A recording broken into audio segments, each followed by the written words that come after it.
भारत के सबसे प्राचीन शहरों में से एक है प्रयागराज। प्राचीन ग्रंथों में प्रयाग या तीर्थराज के नाम से प्रसिद्ध भारत के सबसे पवित्र तीर्थ स्थलों में से एक है प्रयागराज। प्रयाग यानी संगम।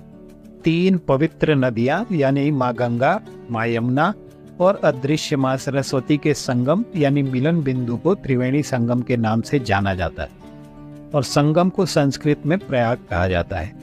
इसी पवित्र त्रिवेणी संगम पर स्थित होने की वजह से इस स्थान को प्रयागराज कहा जाता है। यह स्थान सनातन धर्म का पालन करने वालों के लिए बहुत ही पवित्र स्थान है।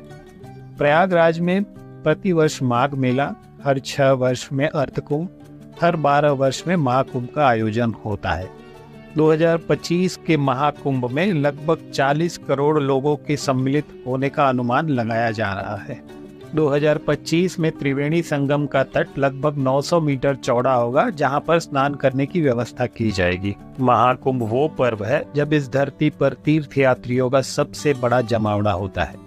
ऐतिहासिक दृष्टि से यह शहर भारत के स्वतंत्र संग्राम की कई महत्वपूर्ण घटनाओं का साक्षी भी रहा है।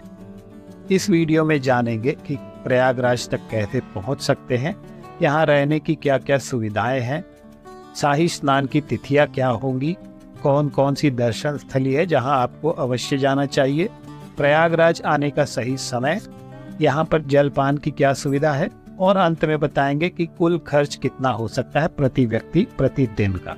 नमस्कार दोस्तों, ट्रैवल गांव की इस वीडियो में आपका स्वागत है।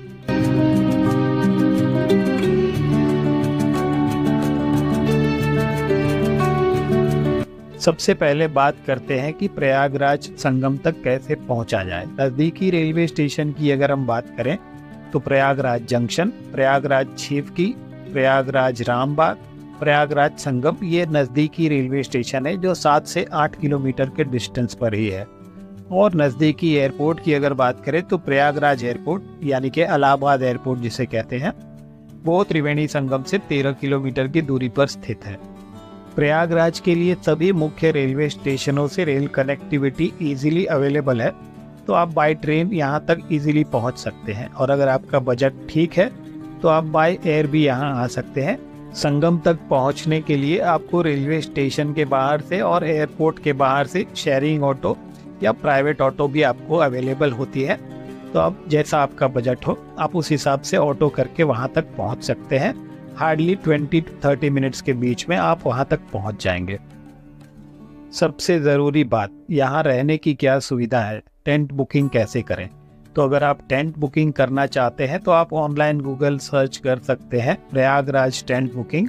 आपको एक से एक पैकेज मिल जाएंगे। अगर आपका बजट अच्छा है तो आप कोई भी पैकेज सिलेक्ट कर सकते हैं, जिसमें से आपको रेलवे स्टेशन से या एयरपोर्ट से पिकअप और ड्रॉप की फैसिलिटी भी अवेलेबल हो जाती है।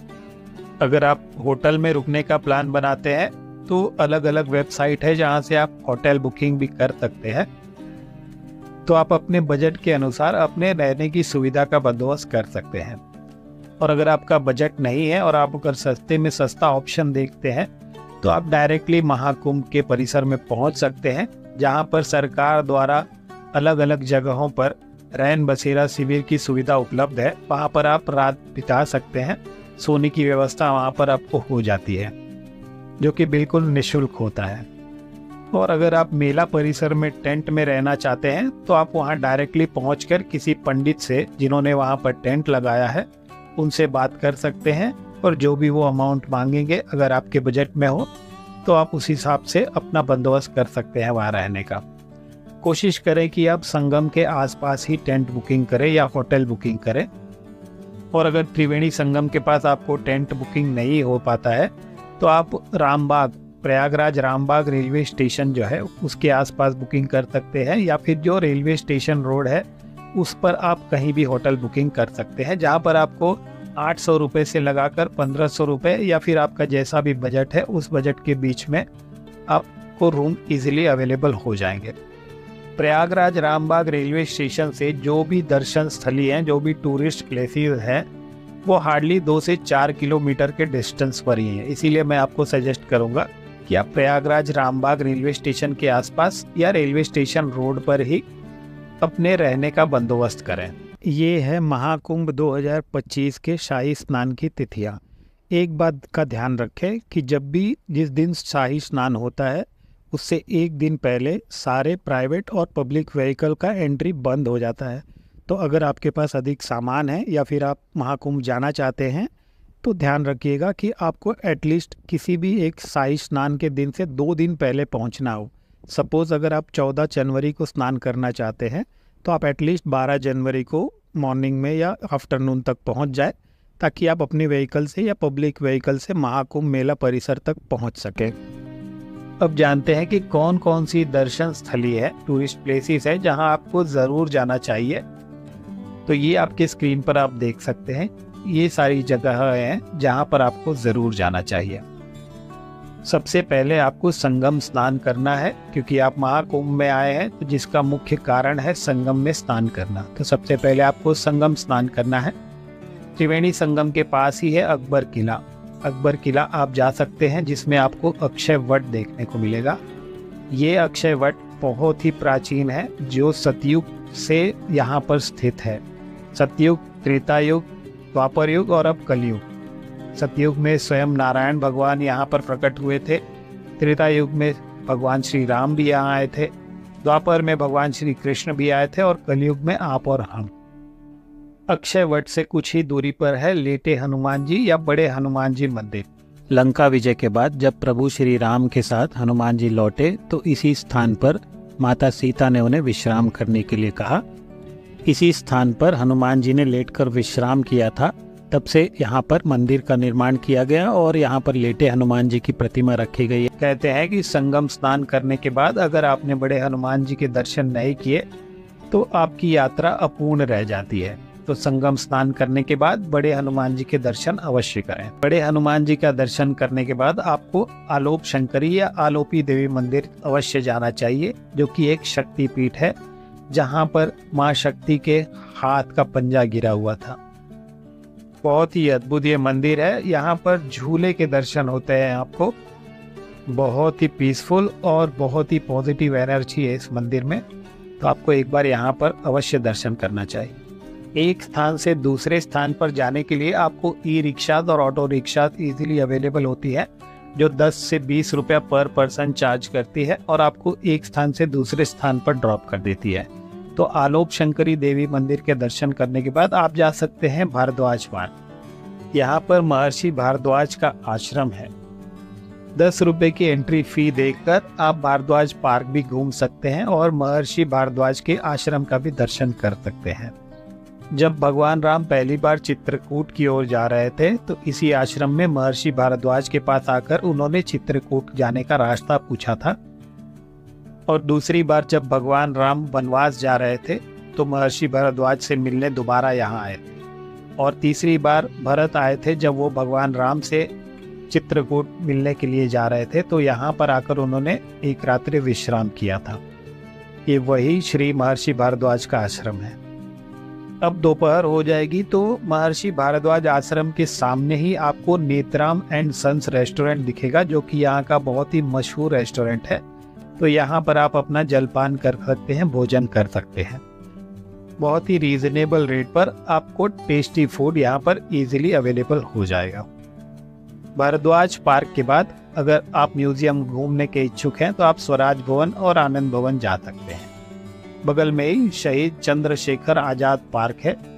ये वही स्थान है जब शहीद चंद्रशेखर आजाद जी को अंग्रेजों ने चारों ओर से घेर लिया था, तो उन्होंने सरेंडर करने के बजाय खुद को गोली मारना सही समझा था। इस पार्क को घूमने में आपको 1 से 2 घंटे लग सकते हैं। शहीद चंद्रशेखर आजाद पार्क के सामने ही आपको पंडित जी की चाट ऐसी एक दुकान दिखेगी, जहाँ का चाट बहुत ही फेमस है। ये शाम को 4 बजे से 9 बजे तक खुला रहता है। तो यहाँ पर आप चाट और अलग अलग डिशेस का आनंद उठा सकते हैं। रीजनेबल रेट पर आपको टेस्टी फूड यहाँ पर भी अवेलेबल हो जाएगा। तो प्रयागराज के ये 2 फेमस रेस्टोरेंट्स हैं जो आपको मिस नहीं करने चाहिए। और अगर आप कुंभ में स्नान के लिए आए हैं तो कुंभ मेला परिसर में तो आपको बहुत ही सारे फास्ट फूड के स्टॉल मिल जाएंगे, तो आपको खाने पीने की कोई प्रॉब्लम नहीं होती है। और अगर आप पैकेज बुकिंग करके आए हैं तब तो कोई बात ही नहीं है, जो टूर ऑर्गेनाइजर है वही आपके खाने पीने का ध्यान रखेंगे। अगली दर्शन स्थली है श्री बेनी माधव मंदिर। कहते हैं कि श्री बेनी माधव मंदिर का दर्शन अगर आप नहीं करते हैं तो आपका संगम स्नान और यहाँ की यात्रा अपूर्ण रहती है। तो बड़े हनुमान जी मंदिर और श्री बेनी माधव मंदिर का दर्शन अवश्य करें। श्री बेनी माधव मंदिर से 10 मिनट के डिस्टेंस पर है श्री नाग वासुकी मंदिर। इस स्थान पर श्री नाग वासुकी जी समुद्र मंथन के बाद से ही स्थापित हैं। कहते हैं कि जब समुद्र मंथन हुआ था तो श्री नाग वासुकी का ही प्रयोग किया गया था समुद्र मंथन के लिए। समुद्र मंथन के बाद उनकी अवस्था इतनी बिगड़ गई थी कि उन्होंने नारायण से पूछा कि ऐसी कोई स्थान बताइए जहाँ पर वो विश्राम कर सके। तो भगवान श्रीमन नारायण ने उन्हें ये स्थान बताया था। तब से श्री नाग वासुकी यहीं पर स्थापित हैं और यहीं पर विश्राम कर रहे हैं। श्री नाग वासुकी मंदिर का दर्शन करने के बाद शाम को आप दोबारा जा सकते हैं त्रिवेणी संगम पर। त्रिवेणी संगम पर आप गंगा आरती का लाभ ले सकते हैं। त्रिवेणी संगम पर भी बहुत ही सुंदर माँ गंगा जी की और त्रिवेणी संगम की आरती होती है, तो वहां पर भी दर्शन आप अवश्य लीजिए। अब बात करते हैं कि महाकुंभ तक जाने का या फिर कुंभ मेला में जाने का कितना खर्चा हो सकता है। ऐसा भी आपका बजट होगा, आप उस हिसाब से अपनी यात्रा प्लान कर सकते हैं। ये पर पर्सन पर डे का मैक्स खर्चा मैं बता रहा हूँ कि अगर आपने कम से कम बजट में प्लान किया है तो मैक्स कितना खर्चा होगा, और अगर आपने ज़्यादा से ज़्यादा बजट में प्लान किया है तो मैक्स कितना खर्चा होगा। तो आशा करता हूँ आपको ये वीडियो पसंद आया हो। अगर वीडियो पसंद आया हो तो आप हमारे वीडियो को लाइक ज़रूर करें, ज़्यादा से ज़्यादा शेयर करें, कमेंट करके बताएं वीडियो कैसा लगा। और अगर आपको हमारे वीडियोस पसंद आ रहे हो तो आप हमारे चैनल को सब्सक्राइब भी अवश्य करें। तो अभी चलते हैं, फिर मिलते हैं एक नई मंजिल की ओर बढ़ते हुए कुछ नए रास्तों पर। तब तक के लिए हर हर गंगे, हर हर महादेव।